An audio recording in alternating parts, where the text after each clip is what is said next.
یەکێک لە گوندان فالکراوەکانی کوردستان لە نزیک قەزای کفری. ئەوانەی لەو شاڵاوە قڕکەرە ڕزگاریان بوو گەڕانەوە ئاواییەکە و بە گیرفانی خۆیان کەلاوەکانیان هەستانەوە. بەڵام دوای 34 ساڵ هێشتا نەیانتوانیوە ئاسەواری وێرانی ئەنفال دابپۆشە.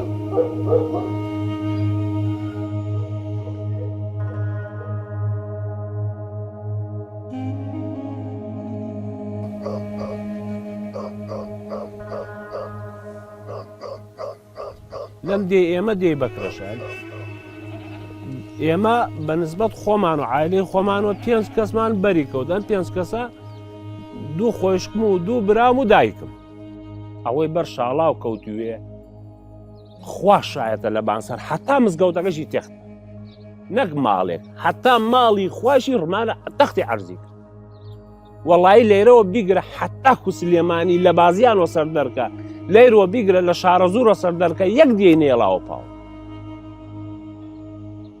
ئەوە دێیتووکنە 364 ئەنفالیانی لە 2019 لە سەماوە تەرمێکیان گۆڕێکیان هەڵداوە 171 ڕووپات ژن و مناڵی تیاو. هەتای زاگێر لە توبعەدی بەغا دایاناوە نایتێرنەوە بۆ کورسان. ئەمە قەرەبوو نییە بێژی ئەمە شتێکی قورس بێ ئەی بۆ نایتێرنەوە. ئەحمەد ئێستا بۆ خۆی بۆتە باپیرە و هێشتا ئێسکۆپرۆسی دایکی و خوشک و براکانی لە بیابانەکانی عێراق ماونەتەوە.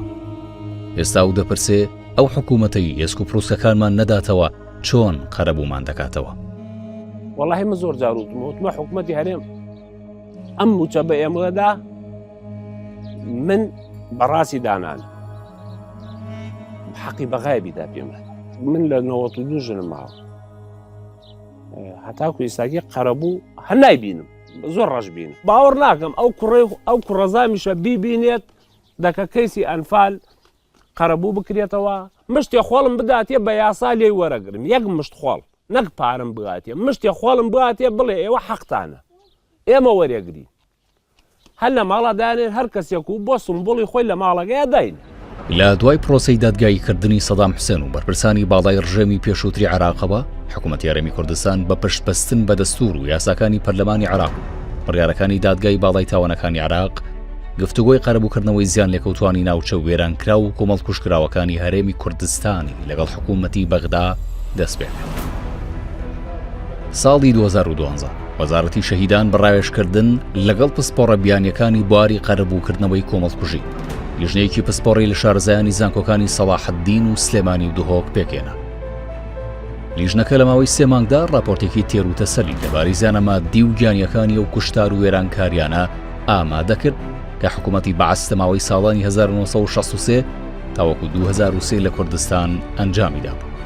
بەڵام تاوەکو ئێستا حکوومەتی عێراق بە پاساوی جۆرا و جۆر پرسی قەرەبووکردنەوە ڕەت دەکاتەوە.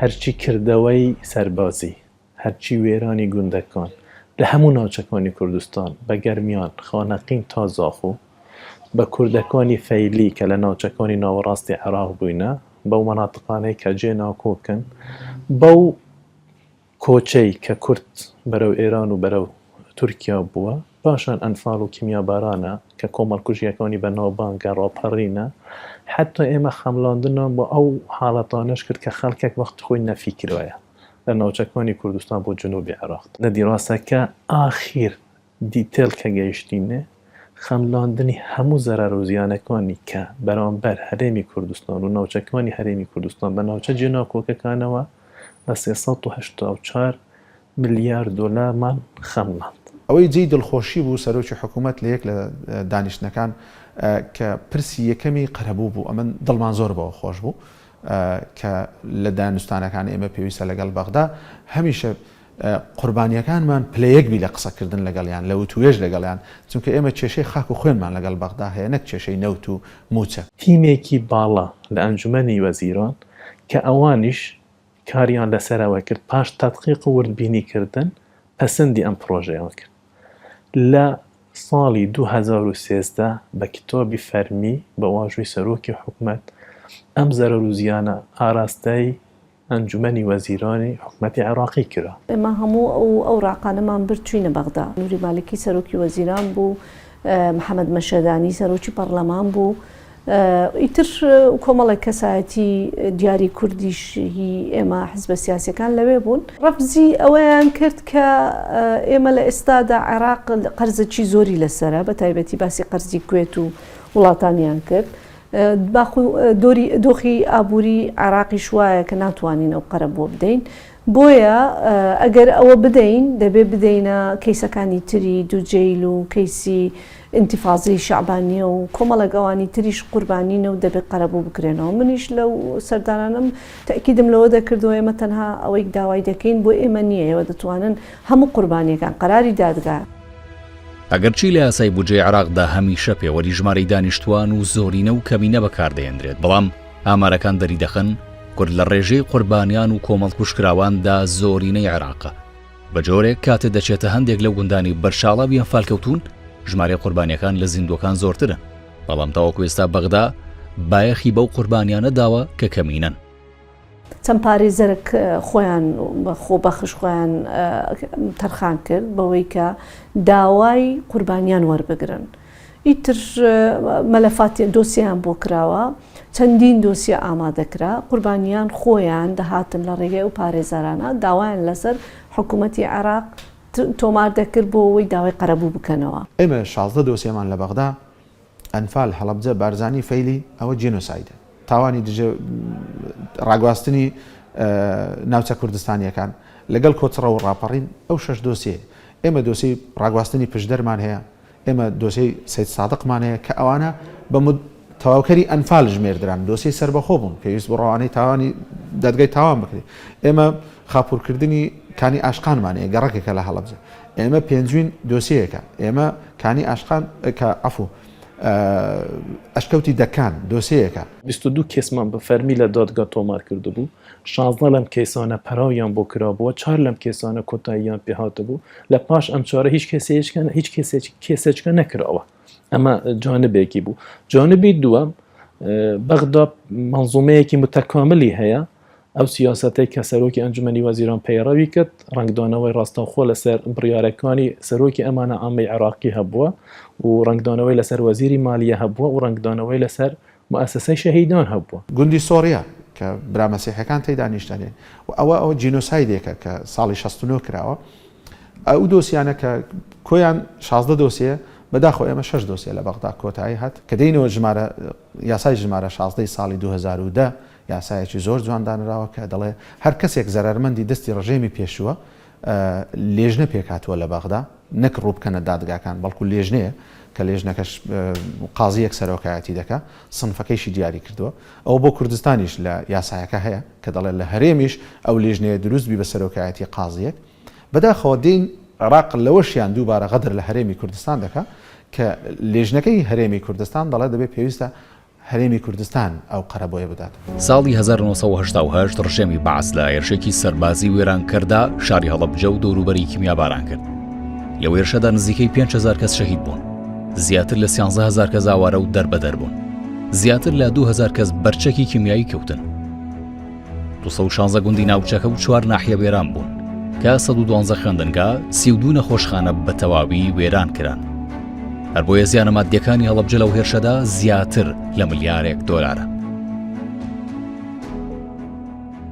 وەڵا دینارێکی ناوە بە کەس 1 دینار بەکەی بن کوە هەر ئەڵێ نیکەن حکومت نایڵێ کاکە ها ئەوە ماڵی خوشکمە ئەوە وە دەوهیوانێکە ئیسانی مناڵی خوشکەدان خەرەمان ئەوە ساوە دەوهیوانێکە چۆڵ وڵێ کەسی سات دەفتەرێکی ناتی تۆتەوەی قەرەبووی نەبخوا دینارێ بۆ قەرەبووی ئەم کەنێشقانە و گوڵان نەکراوە ئەبرای ساهەیەکی بەخوا دینارێ لە باخەڵیانەیە کرێچیەتی ماڵوێرانیش بووە سەرگەردان بووە لە 2015 یەکەم وەڵامی فەرمی لە بەغدا کە لە ڕێگوی ئەمانە ئامە بۆمان هات پاش فشارێکی زۆر ئەڵێتن ئێمە مولزەم نینە بە پێدانی هیچ زەرەر و زیانێک بە هاوڵاتیانی هەرێمی کوردستان ئەم زەرەر و زیانانە لە چوارچێ ئەو ڕێژە پارەیەیە کە ئەمە تەخسیسی دەکەین بۆ هەرێمی کوردستان کە ئەمە خۆی لە خۆیدا غەدرێکی یەکجار گەورەیە دەرحەق بە خەڵکی کوردستان و بە هەرێمی کوردستان و بە حکومەتی هەرێمی کوردستان دەکات ئێمە دووبارە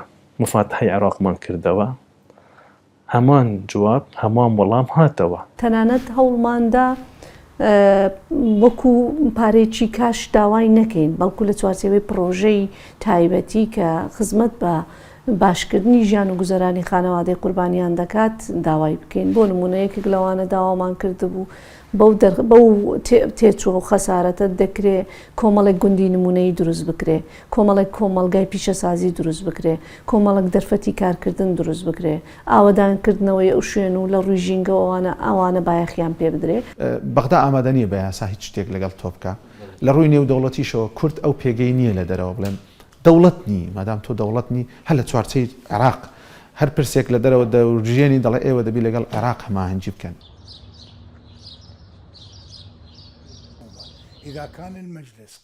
ئەگەر پەرلەمان بڕیار بدات و یاسایەک دەربکات ئەو کات حکوومەت ناچارە وەک خۆی جێبەجێ بکات. ئێستا دۆسیەکە لای حکوومەتە و ئەرکی حکوومەتە یاساکانی پەرلەمان جێبەجێ بکات و قەرەبووی زیان لێکەوتوان بکاتەوە. ساڵی 1970 حکوومەتی بەعەز شاڵاوی قڕکەری ئەنفالی دەست پێ کردو. باشت قۆناغی جیاواز ناوچەکانی گەرمیان خۆشناوەتی قەرەداغ بادینانی گرتەوە. لەو هەڵمەتی ئەنفالدا 182,000 کەس بێسەر و شوێن کران. هەروە 4 قەزا و 30 ناحیە وێران کران و 4500 گوندیش تێک دران. هەر لەو پرۆسە خاپورکەرەدا 1344 قوتابخانە، 2000 مزگەوت بە تەواوی تەخت کران و نزیکەی 2 ملیۆن سەرمەڕ و ماڵاتی خەڵک بەتاڵان بران. زیانە مادیەکانی 8 قۆناغەکەی ئەنفال بە 8 ملیارد دۆلار خەمنێنراوە. کۆی زیانە داراییەکانی ئەو وێرانکاریانەش لە ساڵی 1963 تاوەکو 2003 بە 384 ملیارد دۆلار دەخەمنێنرێت. ئەم گوندە گوندی کانیمارانە حکوومەتی بەعەز لە ساڵی 88 هەمووی ئەنفال کرد و بە شۆفر ڕمانی و ڕوخانی 106 کەسمان ئەنفالە. ئێمە هاتینەوە ئاوەیەکەمان ئاوەدان کرد لە گیرفانی خۆمان هەمووی ئەم خانانە پشتی لە گیرفان خۆمان کردومانە، هیچ تەعویزێکمان نەکراوەتەوە.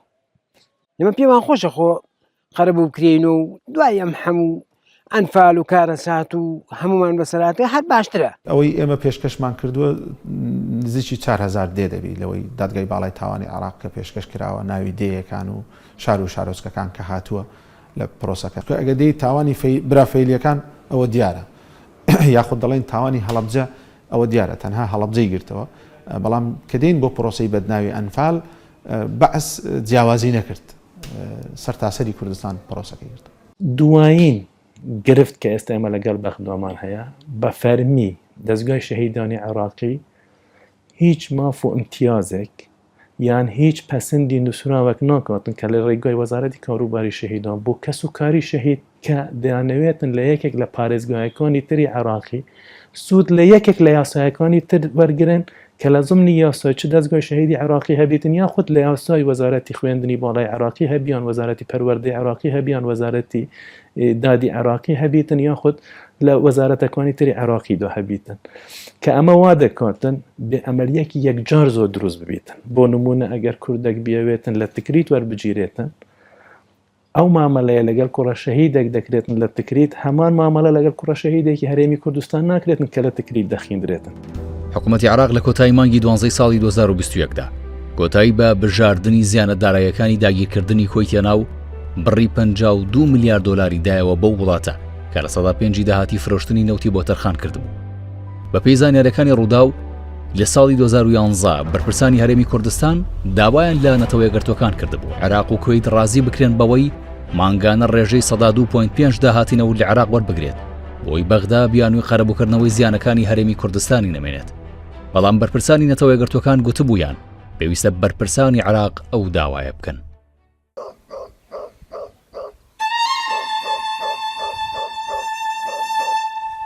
ئەمە یەکێکە لە گوندە وێرانکراوەکان لە گەرمیان. دوای تێپەڕبوونی سێدەیە من تەنیا سەگێک دەبینم لە نێو کەلاوە ڕووخاوەکاندا. کەلاوەکانی ئەماوایە زمان حاڵیە وێرانکاریان کە بەغدای دوای سەدام حوسێن بە پاساوی سیاسی ناچێتە ژێرباری بنیاتنانەوەیان. مؤسسەی شوهەدا هەیە سەردانی ئەوانیشمان کرد داوامان لێکردن گوتمان وەرن با پێکەوە ئیش لەسەر دامەزراندنی مؤسسەیەک بکەین یان حیسابێکی بانقی یا سندوقێک بکەین لەو سندوقە بەشێک لە میزانیە عێراق لە داهاتی نەوتی عێراق بچێتە ناو ئەو سندوقە بەدەر لە میزانی گشتی عێراق بۆ قەرەبووکردنەوەی قوربانیان. ئەو کاتە ئەو هەوڵەشمان هەبوو، بەڵام دیسان ئەوان هەوڵیان دەدا خۆیان لەو مەسەلانە بشارنەوە. قطعا نعم نحن مع تعويض. بەڵێ ئێمە لەگەڵ قەرەبووکردنەوەی تەواوی زیان لێکەوتوانی سەردەمی ڕژێمی پێشوین، اینجا لە کوردستان بێت یان لە ناوچەکانی دیکە. زیان لێکەوتوان مافی شەرعی خۆیانە، داوای قەرەبوو بکەنەوە و ئێمەش پشتیوانی هەموو زیان لێکەوتوان دەکەین لە ڕێگەی دەرکردنی یاساکەوە بەهۆی ڕژێمی پێشوو زیانمەند بوون بۆ ئەوەی مافی خۆیان وەربگرنەوە. قوانین تصب في عملية التعويض. لەناو هێزەکانی چەکداری عێراقیدا کورد هەیە، وارسی شەهیدە، پاسەوانی سنوورە، تەشکیلاتی عێراقە، بەڵام موچەی شەهیدانەکەی لە هەرێمی کوردستانە کە پەسەندی دەدەینێ فلان کەس برۆی شەهیدە، پاسەوانی سنوورە لە لای ئێوەیە سەر بە وەزارەتی ناوخۆیان، سەر بە وەزارەتی دیفاعە، وەکو وارسی هەر شەهیدێکی تری دەستگای شەهیدی عێراقی مافی وەیە ئەویش تەمدیدی خدمەی بۆ بکرێ کە لە یاسای عێراقیدا هەیە ساڵەکە 2 ساڵە تا 5 ساڵی هەیە، لەوێشدا پێی دەگوترێتن چونکە دۆسیەکەی تو لە وەزارەتی شەهیدانە لە هەرێمی کوردستان، چونکە شەهیدانەی تو سەر بە هەرێمی کوردستانە، ئێمە ئەو خزمەت گوزاریەشت نادەینێ. ئەوەی تاوەکو ئێستا بەغدا بۆ هەڵەبجەی کردووە تەرخانکردنی بڕێک پارە بوو بۆ نۆژەنکردنەوەی 600 کەلاوەی هەڵەبجە لە ساڵی 2009 لە کاتێکدا بڕەکەش هێندەکەم بوو کە خاوەنی کەلاوەکان لە گیرفانی خۆیان خانوەکانیان دروست کرد. ئەمکانش قانش ئەمە خۆتەزانی هەمووی لێ یاوێرا بوو، ماڵ و خاس و خراوە هیچ کەس هیچی بۆ نەچووە، با ڕەش و ڕووتی ڕووی وایەرە. با بچین بۆ بەقا، با لە گەرمیان 200 نەفەر، لە شارە زۆر 200 نەفەر، لە هەڵەبجە 300 نەفەر، لە بەرزان با 200 نەفەر، لە دۆڵی جافایەتی بابێن هەمومان با بچینە بەغا بۆ بەردەم پەرلەمانی بەغا با 2 مانگمان بگرین وانە لە ئەنفالەکە زیاتر نیمان. ئێمە داوای پارەیان لێ ناکەین، بەس داوای ئەوەکەین بێژێ ئەشەت و بیلا ئێوە کاتی خۆی ڕژێمێکی دەسەڵات بوو، ئەمە تاوانەی بەرامبرتان کرد. بەعز لە 2023 ڕۆخایە من لە 2022 باسی ئەوە بکەم چۆن ڕووفاتی پیرۆزی ئازیزەکانمان بێنینەوە. یعنی بەڕاستی ئەو خۆی لە خۆیدا شەرمەیەکە بۆ هەموو حکوومەتێک لە دوایەکەکانی عێراق دوای سەدامەوە، چونکە تۆ ئامادە نەبی ئازیزترین شتی ئێمە ڕووفاتە پیرۆزەکانە، هەڵدانەوەی گۆڕە بە کۆمەڵەکانە. بۆیە دەتوانم بڵێم بەغدا هەمیشە ویستیتی کێشە بۆ تۆ دروست بکات، تەنها دەتوانین پەنا بین بۆ کۆمەڵگەی نێودەوڵەتی. ئەم منداڵە ناچارە لەگەڵ چیرۆکی ئێش و ئازاریەوانی پێشخۆی گەورە بێت، بەڵام ناکۆکیە سیاسەکانی نێوان بەغدا و هەرێمی کوردستان هێندە زۆرن، پێدەچێت ناچار یەوەش ببێت کە ببێتە میراتگری گلەییەکانی باپیری.